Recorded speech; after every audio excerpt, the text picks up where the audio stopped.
Dans le ciel d'Europe, là où les touristes voient des nuages et des avions, les gouvernements voient autre chose. Des vecteurs de menaces, des arcs de préparation invisibles, des sentinelles numériques. Et au cœur de tout cela, l'une des stratégies militaires les plus sophistiquées de l'histoire moderne.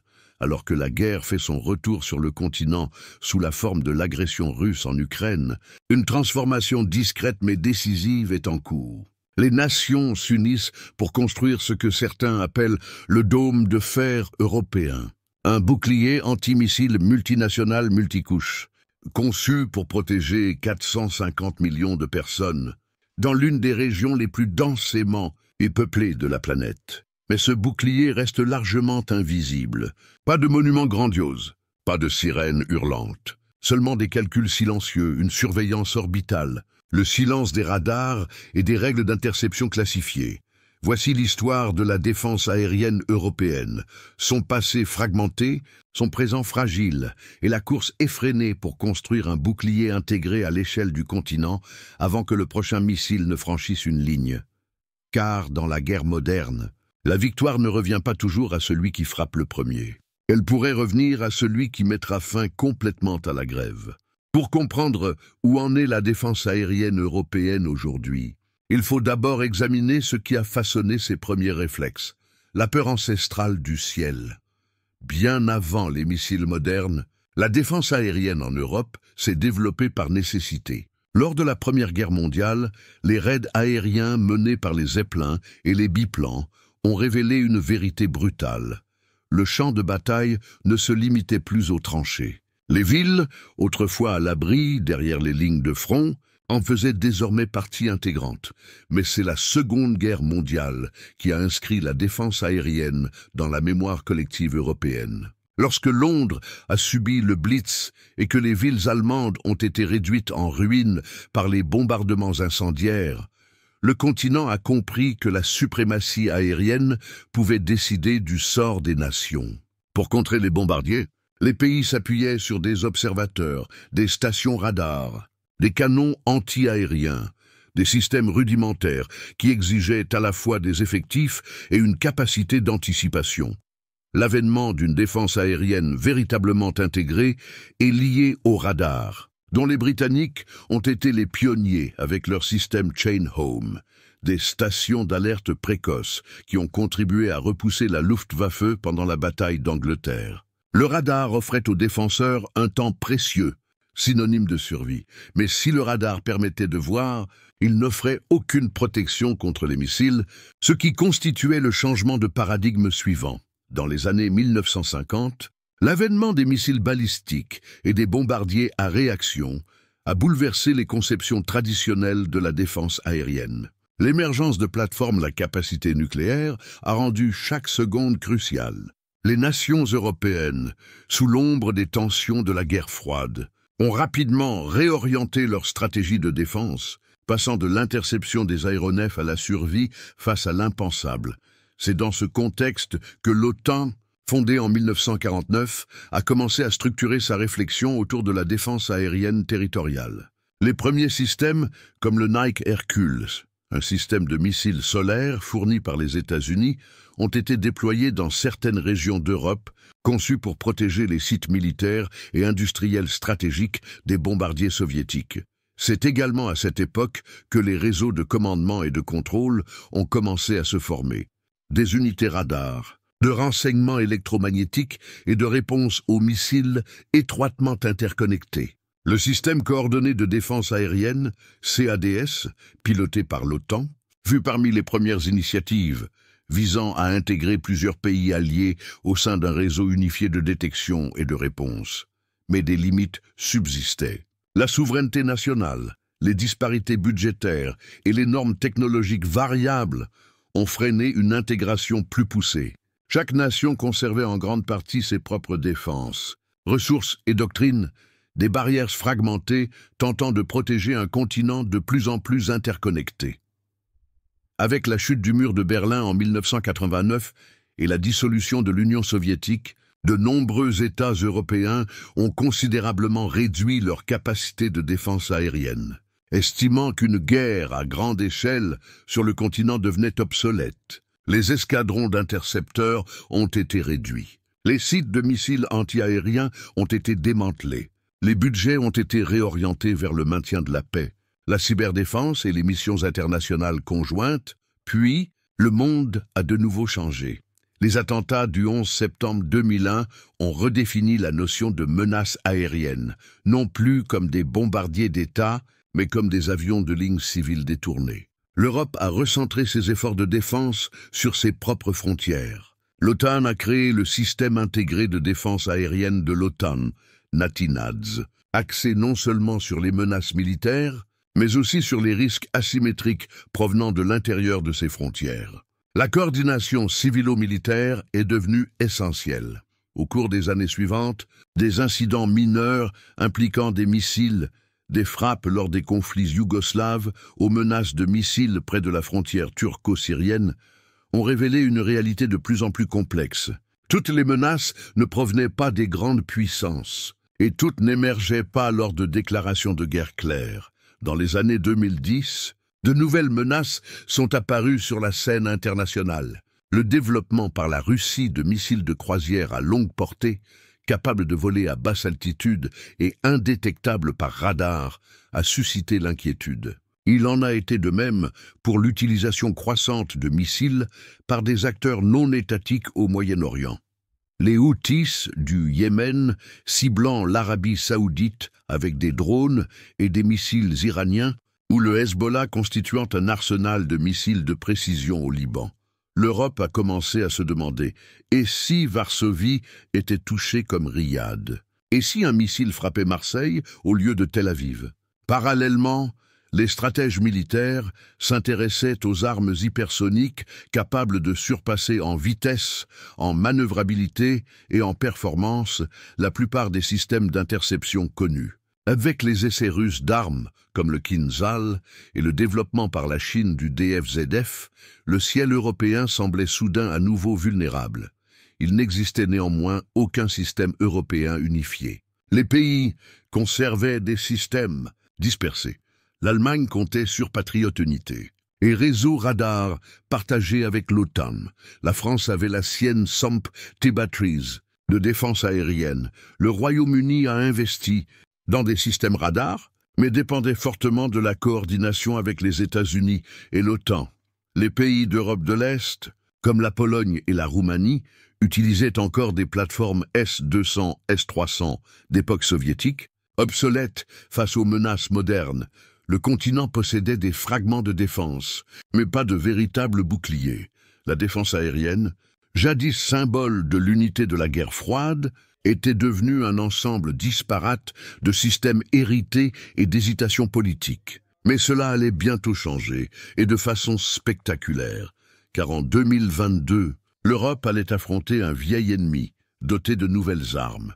Et lorsque les missiles ont commencé à tomber en Ukraine, le continent a entamé la construction de quelque chose dont il n'avait pas osé rêver depuis des décennies.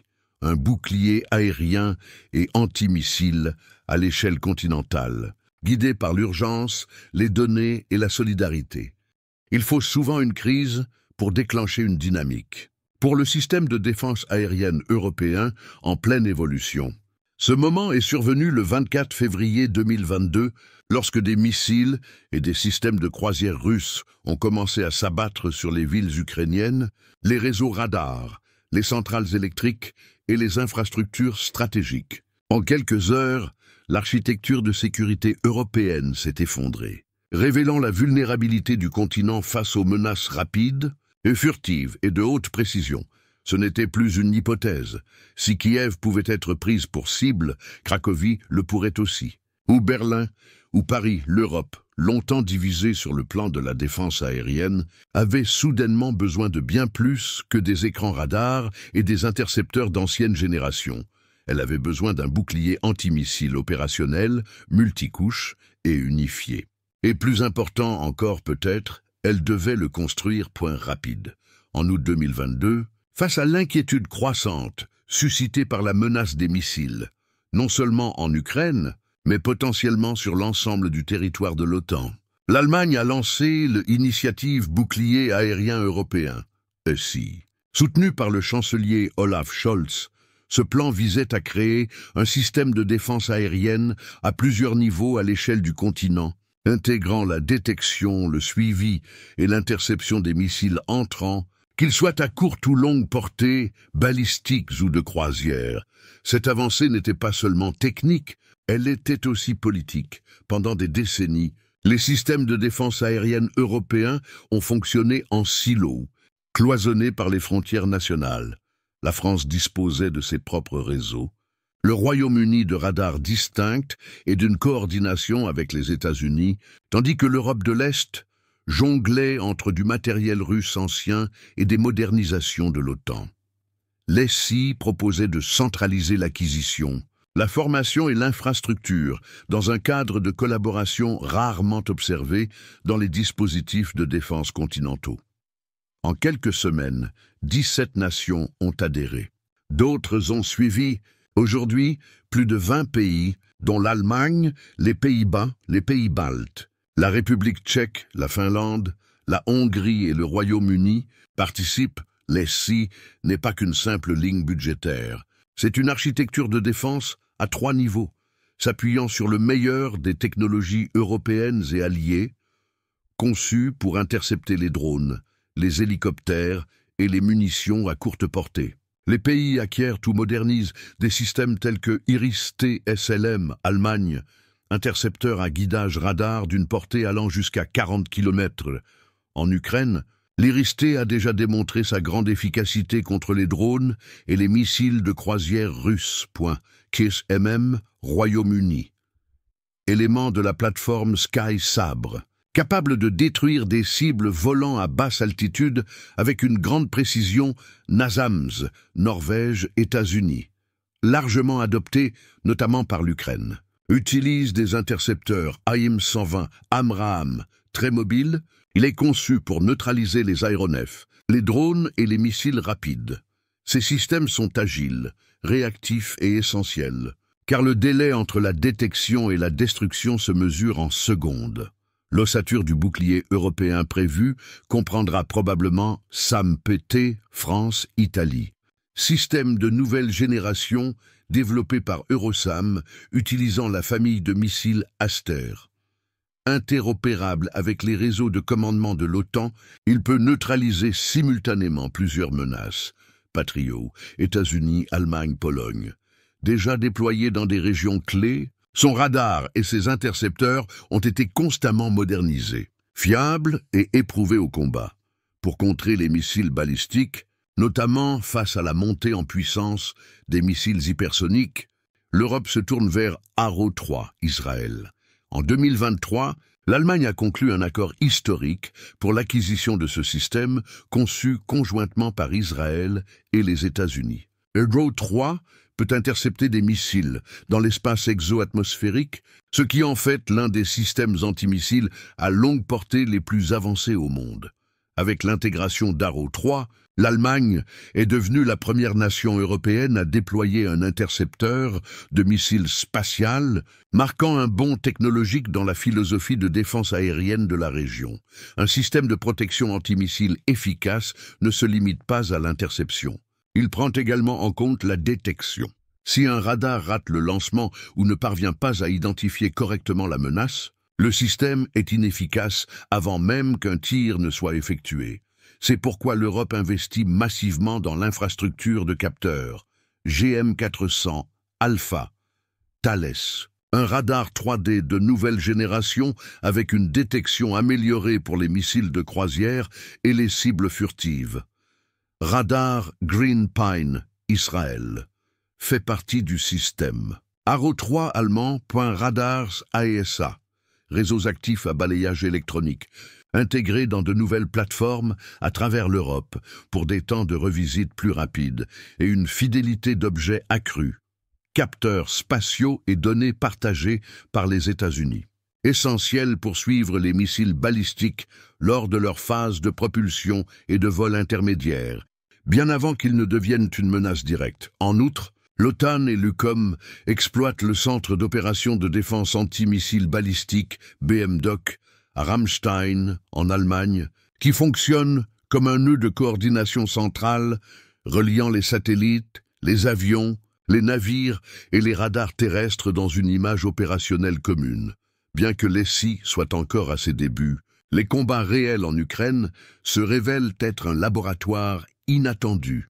Les systèmes occidentaux envoyés en Ukraine, tels que l'Iris-T, le Patriot et le NASAMS, sont évalués en temps réel face à de véritables missiles et dans un contexte d'urgence extrême. Les systèmes Iris-T allemands ont intercepté avec succès des missiles russes Iskander et des drones Shahed, les missiles patriotes de fabrication américaine aurait même abattu des missiles hypersoniques russes Kinjal, un exploit que l'on croyait auparavant quasi impossible.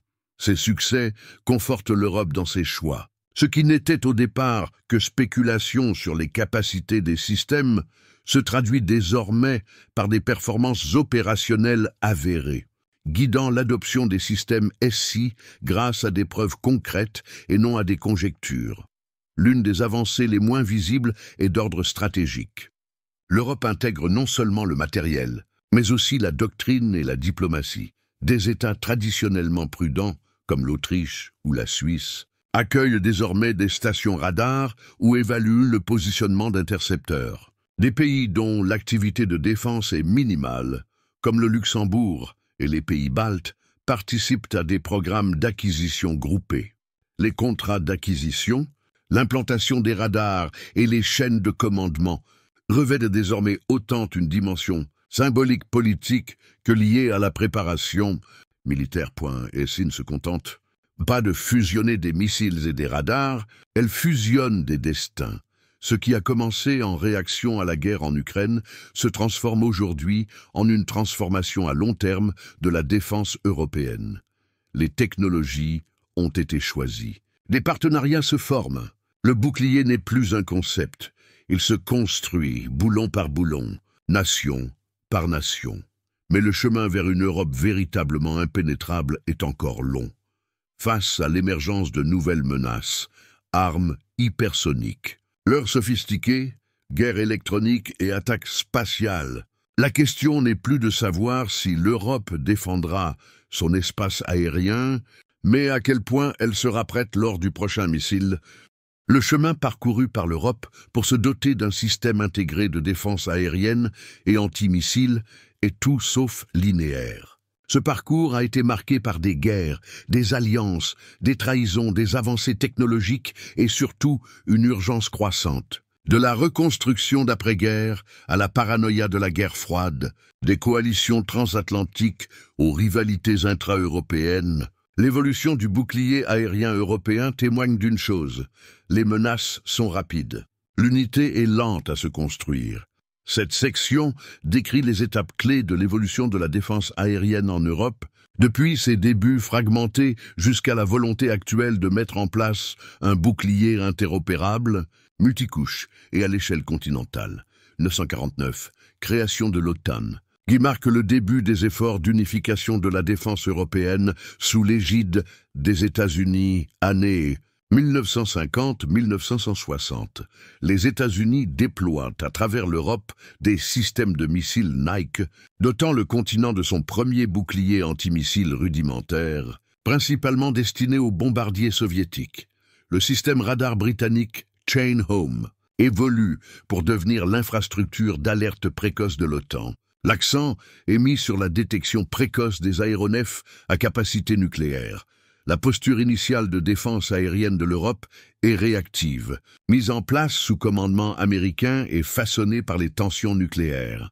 Des pays comme la France recherchent l'autonomie nationale en développant des réseaux radars indépendants et des capacités d'interception, comme les systèmes Crotal et Roland. Le développement des missiles soviétiques, notamment les SS-20 et les armes de croisière, accroît la pression sur l'OTAN pour qu'elle modernise ses défenses aériennes. Le système NADG de l'OTAN, NATO Air, Defense Ground Environment, relie les radars et les capacités de réaction à travers l'Europe, avec l'aide des États-Unis, une première étape vers l'intégration. La fin des années 80, l'Europe dispose d'une couverture radar et de capacités d'interception mais elle est fragmentée. Chaque nation possède des plateformes, des doctrines et des unités opérationnelles qui lui sont propres. La chute du mur de Berlin en 1989 et l'effondrement de l'URSS en 1991, incitant les gouvernements européens à réduire leurs dépenses de défense, y compris la défense aérienne. L'OTAN s'adapte et assume des rôles de maintien de la paix et de réponse aux crises. La perception des menaces aériennes diminue, entraînant la désactivation généralisée des systèmes de missiles solaires. Cependant, certains développements se poursuivent. L'Allemagne et les Pays-Bas investissent dans le système Patriot, la France et l'Italie commencent à développer la plateforme SAMP-T en utilisant le missile Aster. 30. Cette décennie marque un point bas pour la défense aérienne coordonnée, malgré la montée des menaces au Moyen-Orient et dans les Balkans. Le 11 septembre redéfinit la défense aérienne. Les menaces intérieures, par exemple, les avions détournés, remplacent les bombardiers comme nouvelle préoccupation. L'OTAN lance NATINADS, son système intégré de défense aérienne et antimissiles, afin de mieux coordonner la détection et la réponse des aéronefs. L'attention se porte désormais sur les tirs de missiles depuis des régions instables. L'OTAN ouvre des sites radars en Turquie et en Espagne dans le cadre d'un programme limité de défense antimissiles balistiques, BMD. Les États-Unis fournissent des missiles Patriot à l'Europe de l'Est, notamment à la Pologne et à la Roumanie, pour contrer les menaces russes potentielles. Moment clé, la défense aérienne devient une tâche multidirectionnelle et ne se limite plus à regarder vers l'Est. Le renforcement de l'arsenal russe coïncide avec l'annexion de la Crimée 2014, ce qui a suscité une attention renouvelée, portée aux menaces de missiles. Les États européens entament leur modernisation. L'Allemagne lance le système de défense aérienne tactique, TLVS, un remplaçant modernisé du Patriot, bien que ce programme ait été ultérieurement annulé. La France et l'Italie déploient le SAMP-T comme solution à moyenne portée à haute interception. Le Royaume-Uni déploie le système Sky Sabre, combinant un radar avancé et des intercepteurs CAM. Malgré les progrès accomplis, chaque nation continue de s'approvisionner, de planifier et de former ses troupes séparément, ce qui soulève de sérieuses inquiétudes. Mais quant aux redondances et à l'efficacité, la Russie envahit l'Ukraine et lance des centaines de frappes de missiles. Les observateurs occidentaux notent comment le système de défense multicouche de l'Ukraine, S-300 NASAMS IRIS-T Patriots, crée un bouclier patchwork efficace. En réponse, l'Allemagne propose l'initiative européenne de protection du ciel, ESI. Dans un délai d'1 an, plus de 20 nations rejoignent ESI. L'acquisition des systèmes IRIS-T, Patriot, Arrow 3, SAMP-T et NASAMS s'intensifie.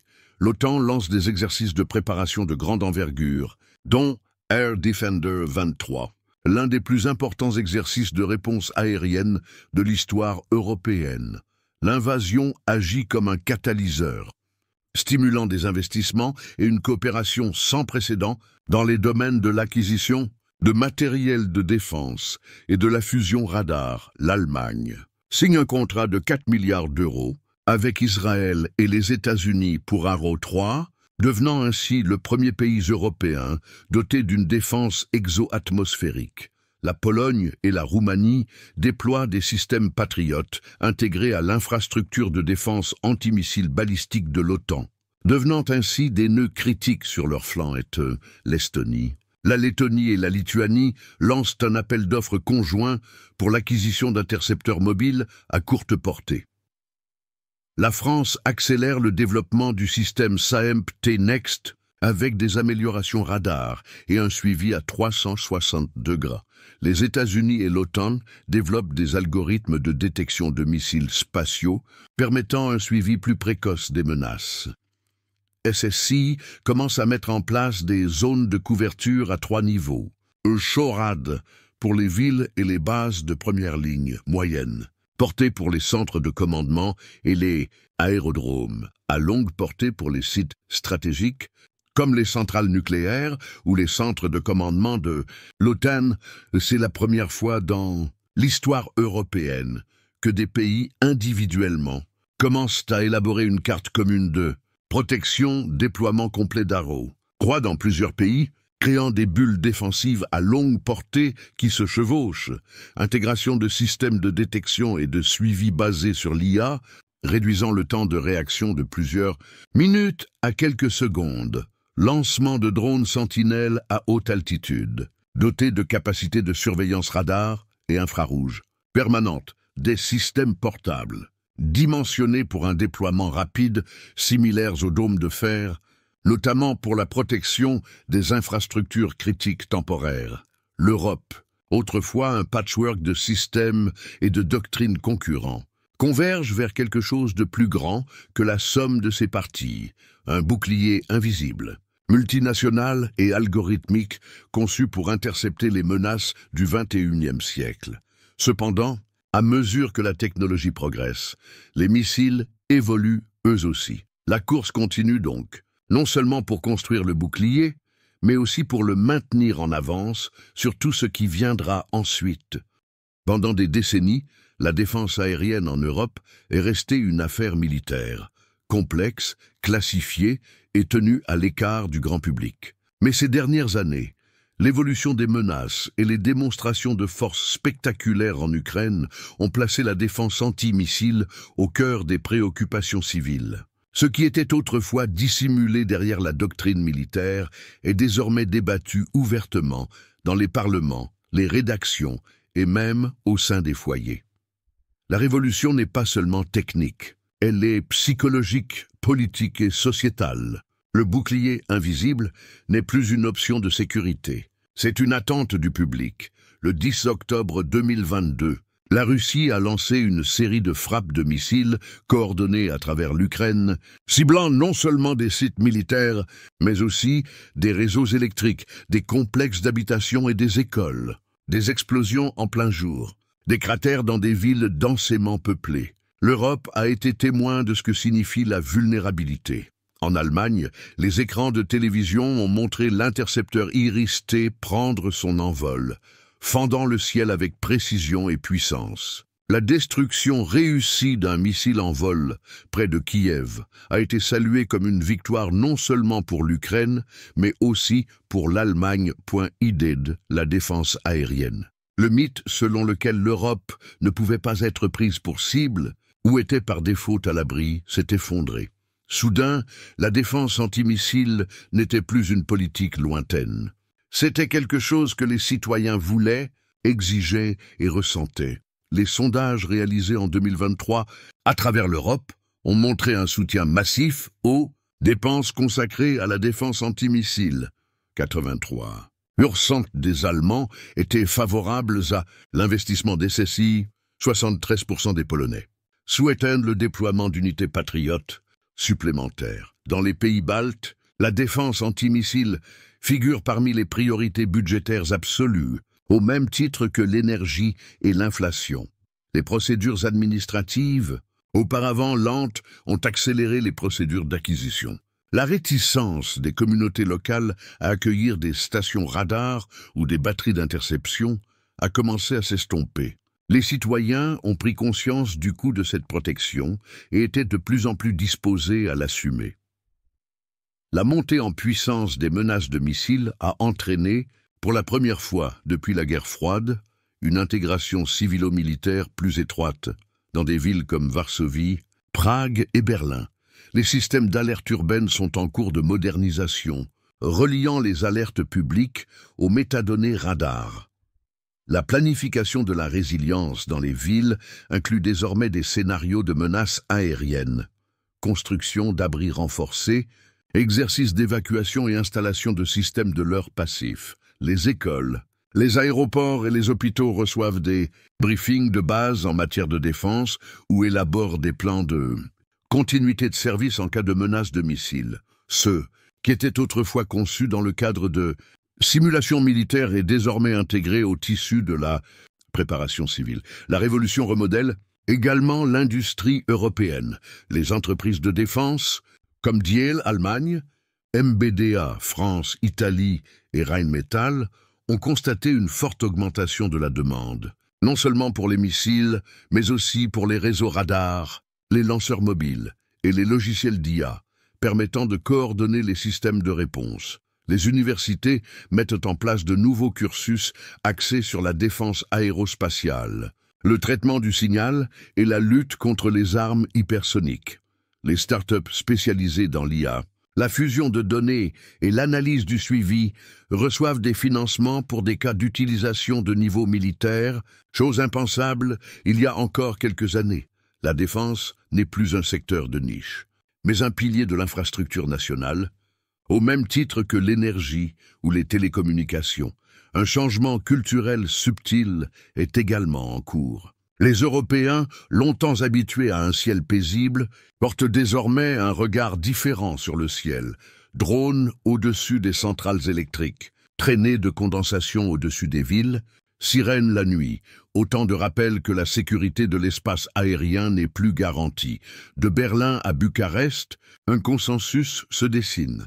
La défense aérienne n'est pas seulement une réponse à la guerre en Ukraine. C'est une nécessité structurelle dans un monde marqué par les États voyous, les drones meurtriers et les menaces de précision.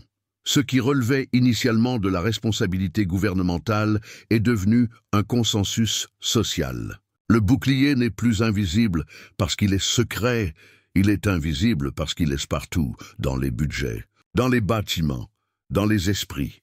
L'Europe ne se contente plus de construire un bouclier antimissile. Elle met en place une nouvelle forme de préparation en temps de paix qui considère la défense aérienne comme un droit civique fondamental.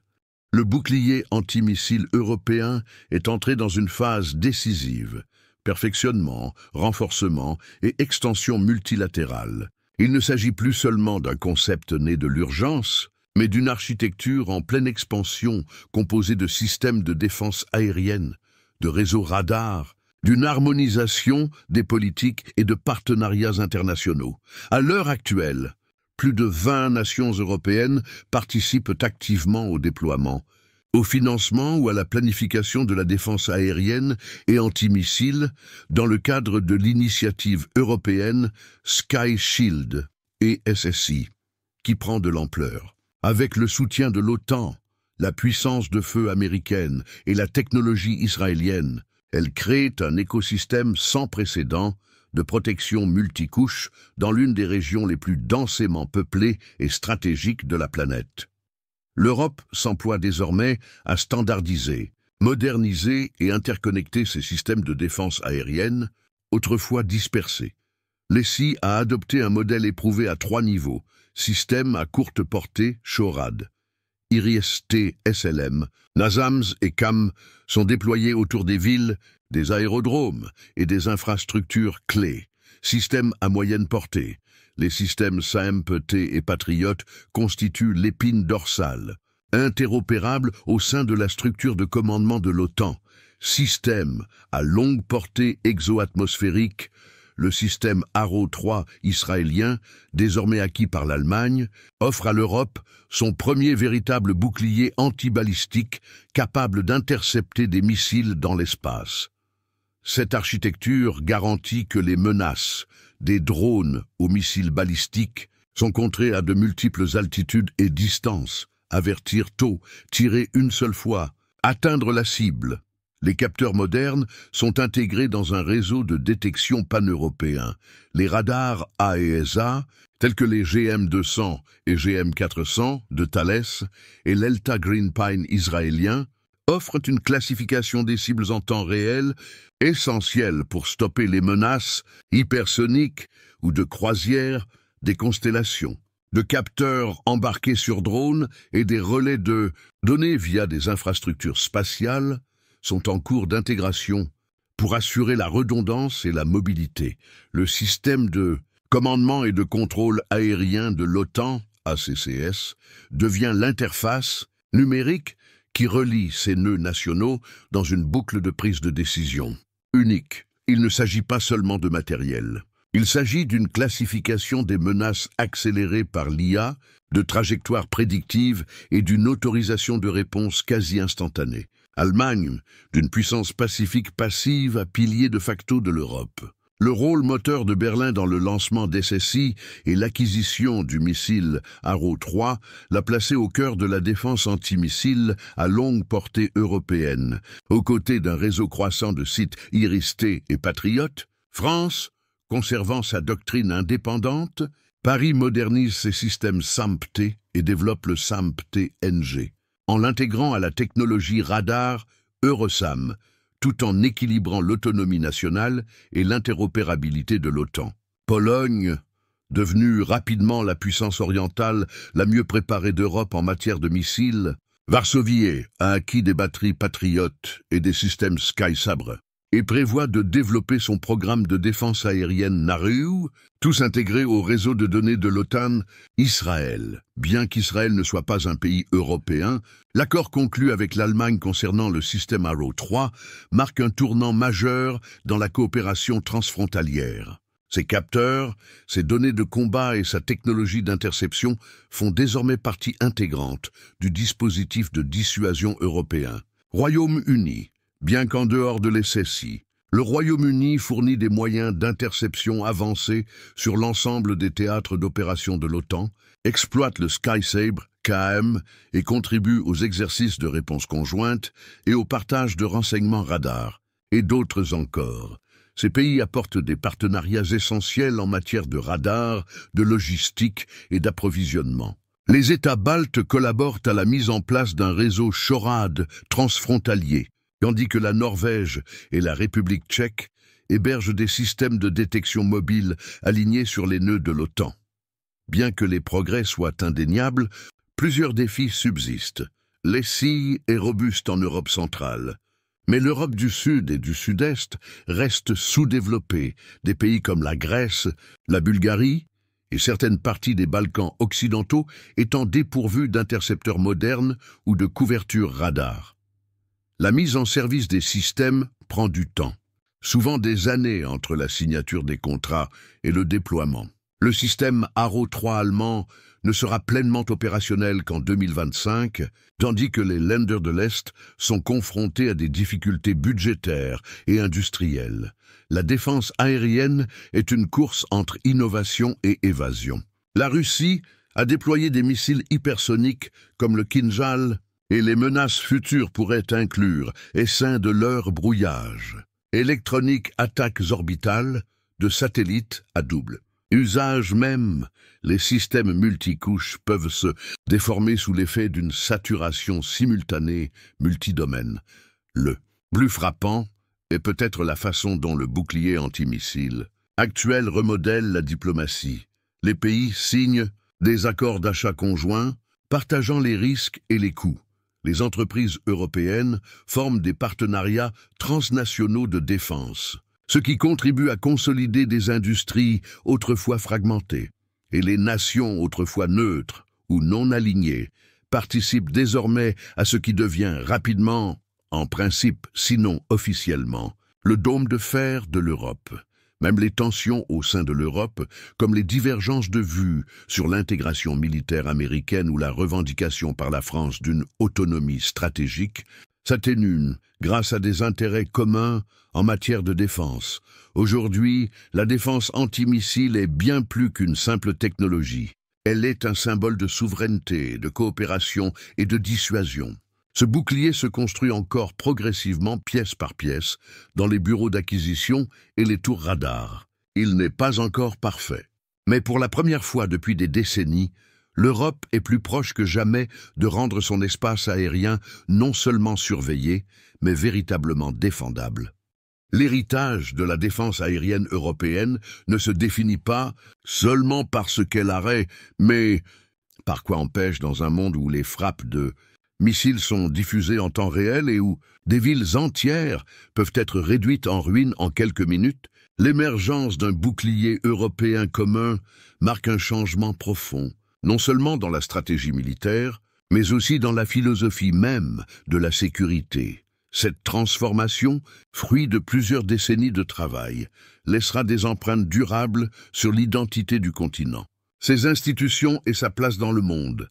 Historiquement, La posture de défense de l'Europe a été marquée par la primauté de la souveraineté sur la solidarité, les nations protégeant leur espace aérien selon des doctrines, des technologies et des stratégies distinctes. Mais l'ESSI et les efforts coordonnés de défense antimissiles ont remis en question ce modèle.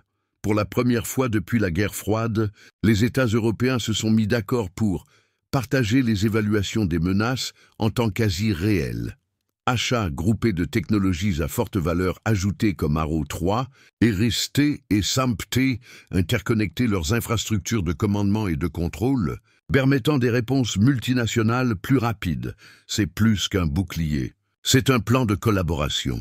L'évolution de la défense aérienne en Europe a remis au goût du jour le principe de dissuasion par la résilience. Alors qu'autrefois le calcul stratégique reposait sur la dissuasion nucléaire ou des engagements transatlantiques, l'Europe construit désormais une résilience à plusieurs niveaux sur son propre territoire. Un bouclier aérien et antimissile efficace dissuade les attaques, non par l'escalade, mais par la neutralisation. Si les frappes entrantes peuvent être interceptées de manière fiable, les adversaires sont contraints d'y réfléchir à deux fois. Ce changement de paradigme est un héritage en marche.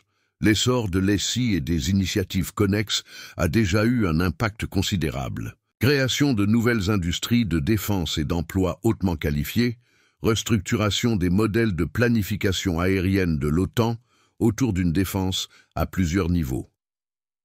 A permis aux petits États européens de jouer un rôle disproportionné, grâce à des réseaux radars partagés et une couverture de boucliers.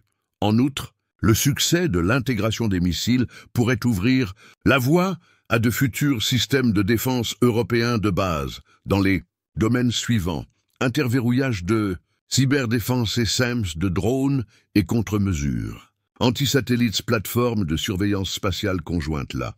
Défense antimissile n'est peut-être que le premier chapitre d'une redéfinition plus large de la posture de défense de l'Europe, et c'est peut-être le plus discret. Mais aussi le plus important, que ce bouclier change la façon dont le public perçoit la sécurité, la défense. Antimissile est devenu un symbole de maturité technologique, un marqueur de protection nationale et d'intégration européenne, une plateforme visible et partagée autour de laquelle bâtir la résilience. Public. L'Europe, jadis hésitante à affronter la réalité des menaces existentielles, s'y prépare désormais, non pas avec fatalisme, mais avec clairvoyance. L'héritage est clair. Le bouclier invisible de l'Europe ne sera peut-être jamais célébré lors de défilés ni gravé sur des monuments. Mais sa présence discrète sera inscrite dans les câbles, observée sur les écrans et intégrée au rythme de la paix, protégeant les villes, sécurisant les infrastructures et gagnant de précieuses secondes qui peuvent faire la différence entre l'impact et l'interception. L'avenir de l'Europe ne se négocie pas uniquement lors de sommets. Il est en train d'être conçu, mètre par mètre, dans les airs, au-dessus de nous. Dans le ciel de demain, la bataille ne se limitera pas à un affrontement entre missiles et intercepteurs. Elle opposera autonomie et rapidité, visibilité et leurre, frontières traditionnelles et nouvelles menaces. Alors que le bouclier antimissile européen continue d'évoluer, son avenir dépend non seulement des menaces contre lesquelles il protège, mais aussi de sa capacité d'adaptation à un théâtre d'opérations en constante mutation. Il ne s'agit pas seulement de construire un mur dans le ciel. Il s'agit de construire un système intelligent, capable d'apprendre et de réagir, une architecture de défense aussi dynamique que les menaces auxquelles elle est confrontée. Les missiles du futur seront différents de ceux actuellement en service. Le Kinzhal russe, le DF-17 chinois et les planeurs sous-marins expérimentaux annoncent une nouvelle génération d'armes hypersoniques, Mach 5+. Grande maniabilité, faible signature, radar, flexibilité de la gamme, les systèmes existants comme Patriot ou Iris-T n'ont pas été conçus pour intercepter systématiquement ces vitesses. Cela signifie que la prochaine étape pour l'Europe pourrait impliquer investir dans les armes à énergie, diriger lasers et systèmes à micro-ondes, développement d'intercepteurs exo-atmosphériques, au-delà d'Arrow, 3 intégrations d'algorithmes d'interception, prédictif basé sur l'IA qui s'entraîne en continu sur les comportements menaçants pour déceler les menaces dès leur apparition, lors du lancement ou de la phase de propulsion. L'Europe aura besoin d'yeux en orbite. L'UE et l'OTAN étudient actuellement satellites d'alerte précoce dédiés, équipés d'un système de suivi infrarouge, constellation de surveillance orbitale partagée, éventuellement intégrée aux ressources américaines, britanniques et israéliennes. Le potentiel à long terme des systèmes d'interception orbitale cinétique ou électronique pour abattre les menaces avant qu'elles n'atteignent le continent reste théorique, mais n'est plus de la science-fiction. Les systèmes européens actuels sont rapides. Ceux de demain doivent être instantanés, attendre, prise de décision distribuée, où l'IA orchestre le ciblage, le transfert entre les batteries et les décisions d'élimination à la vitesse de la machine, des systèmes de gestion dynamique des opérations militaires qui permettent aux forces de défense multinationales de réagir comme une seule entité, indépendamment de leur origine ou de leur territoire PIA entraîné pour distinguer les essaims de l'heure, l'usurpation de signaux et les attaques par saturation, préservant ainsi les stocks de missiles et minimisant les faux lancements. Cela va déclencher de nouveaux débats éthiques sur les limites de la guerre automatisée, la responsabilité des systèmes et le rôle de l'IA dans l'usage de la force létale. Face à la recrudescence des cyberattaques, l'Europe devra se prémunir contre chaîne d'approvisionnement pour les composants critiques des missiles, systèmes radar et C2 protégés contre les intrusions ou les portes. Dérobés, liaisons montantes et communication, par satellite protégés contre le brouillage ou la prise de contrôle. Le pire scénario de demain ne sera peut-être pas une défaillance du missile, mais un pirate informatique désactivant le bouclier avant une guerre commence. L'avenir pourrait également voir les 6 étant aux États non membres de l'OTAN, mais alignés sur l'UE, la Suède, la Finlande et même des États non membres de l'UE comme l'Ukraine après la guerre. Commandement pan-européen de défense antimissile avec une autorité de lancement en temps réel partagée au-delà des frontières. Un appel à la création d'une force de défense aérienne et antimissile permanente à l'échelle de l'UE, liée à l'OTAN mais distincte, instaurant une véritable souveraineté européenne dans les airs. Ce qui nous attend, ce n'est pas seulement une escalade, c'est la complexité. Le bouclier européen doit devenir plus intelligent, plus rapide et plus unifié. Car dans les conflits futurs, les menaces n'attendront pas d'autorisation. Elles arriveront vite, à basse altitude et en silence, et seuls les prêts survivront.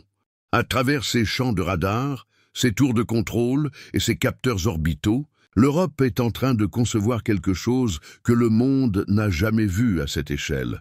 Un bouclier antimissile continental, forgé non seulement en acier et en silicium, mais aussi dans la solidarité.